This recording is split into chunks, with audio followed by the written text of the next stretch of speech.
पाकिस्तान गइल एको ना भइल तोरे में कवनो खोटबा 5 साल गइल एको ना भइल तोरे में कवनो खोटबा अपने चले के लूर नहीं खेता पहला अंगने तेहरा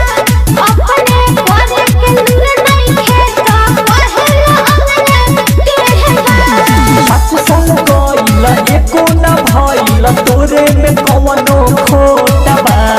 5 साल गइल एको ना भइल तोरे में कवनो खोटबा अपने चले के लूर नहीं खेता पहला अंगने तेहरा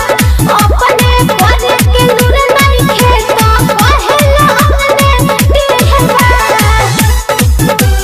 तोरे में कवनो खोटबा DJ Manish Luxor. तोरे में कवनो खोटबा अपने चले के लूर नहीं खेता पहला अंगने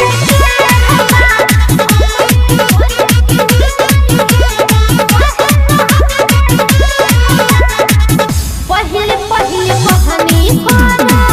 आइल जब सुनामी बुझला ना बात हमार बल्ले तूफानी एहो सुनो रहनी नादान हम तो बुझली न बात के तोहरो के कहनी कर मिलन पहिला रात के जब हम साटी कहेल हटी इहे गलत तोहर चाल बा अपने चले के लूर नहीं खेता पहला अंगने तेहरा अपने करे के लूर नहीं खेता पहला अंगने तेहरा DJ Manish Luxor.